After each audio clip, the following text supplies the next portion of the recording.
درخت اللہ پاک کی بہت بڑی نعمت ہے، ہمارے ماحول کو صاف ستھرا سازگار رکھتے ہیں، اور زمین پر جگہ جگہ جو پیڑ پودے ہیں اللہ پاک کی طرف سے یہ انسانوں کے لیے تحفہ ہے۔ درختوں کو زمین کا زیور بھی کہا جاتا ہے، قرآن پاک میں بھی باغات اور درختوں کا ذکر ہے۔ اللہ تعالیٰ نے فرمایا ہم نے آسمان سے پانی اتارا ایک اندازے پر، پھر اسے زمین میں ٹھہرایا، اور بے شک ہم اس کے لے جانے پر قادر ہیں۔ تو اس سے ہم نے تمہارے لیے باغ پیدا کیے، کھجوروں اور انگوروں کی، تمہارے لیے ان میں بہت سے میوے ہیں اور ان میں سے کھاتے ہو۔ درختوں سے ہمیں کیا فوائد حاصل ہوتے ہیں؟ درختوں سے مسلمان اس کی شاخیں جڑیں کاٹ کر مسواک کرتے ہیں۔ میرے آقا صلی اللہ علیہ وآلہ وسلم نے فرمایا برکت والے درخت زیتون کی مسواک بہت اچھی ہے، کیونکہ یہ منہ کو خوشبودار کرتی ہے اور اس کی بدبو زائل کرتی ہے۔ یہ میری اور مجھ سے پہلے انبیاء کرام علیہم الصلاۃ والسلام کی مسواک ہے۔ تو درختوں سے ہم مسواک حاصل کرتے ہیں۔ بخاری شریف کی حدیث پاک، جو مسلمان درخت لگائے یا فصل بوئے، پھر اس میں سے جو پرندہ انسان یا چوپایا کھائے تو وہ اس کی طرف سے صدقہ شمار ہوتا ہے۔ سبحان اللہ۔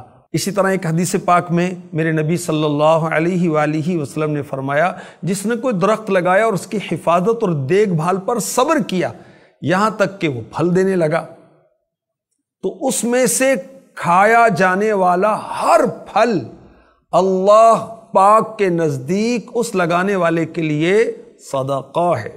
فرمان مصطفیٰ صلی اللہ علیہ وسلم، جس نے کسی ظلم و زیادتی کے بغیر کوئی گھر بنایا یا ظلم و زیادتی کے بغیر کوئی درخت اگایا، جب تک اللہ پاک کی مخلوق میں سے کوئی ایک بھی اس سے نفع اٹھاتا رہے گا تو اس لگانے والے کو ثواب ملتا رہے گا۔ شجرکاری، پلانٹیشن، درخت لگانا، اس کے معاشی طور پر بھی فائدے ہیں اور معاشرتی طور پر بھی فائدے ہیں۔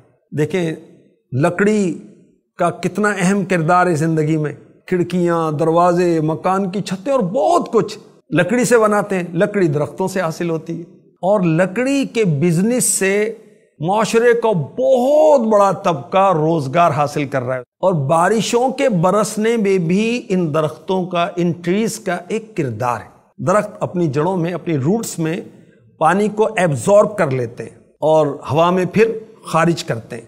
فضا میں نمی پیدا ہوتی ہے، نمی بادل بنتے ہیں، اور بادل رم جھم برسنا شروع کرتے ہیں۔ زمین زرخیز ہوتی ہے، اناج، پھل، سبزیاں اگاتی ہے۔ اگر درخت نہ ہو تو بارشیں بھی نہ ہوں، لہٰذا زندہ رہنے کے لیے شجرکاری ضروری ہے۔ اور ایک تحقیق سامنے آئی ہے کہ درخت شور شرابے کو اپنے اندر جذب کر لیتے ہیں اور پرسکون ماحول فراہم کرتے ہیں۔ جو درختوں کے درمیان انسان رہتے ہیں وہ کریٹیو مائنڈ ہو جاتے ہیں، تخلیقی صلاحیتیں ان کی بہت بڑھ جاتی ہیں۔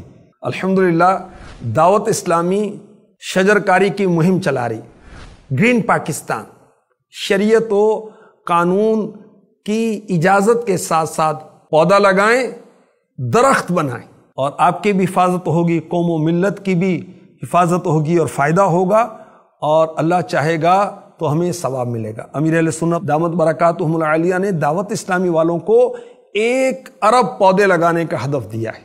اللہ توفیق دے۔ صلو علی الحبیب صلی اللہ تعالی علی محمد۔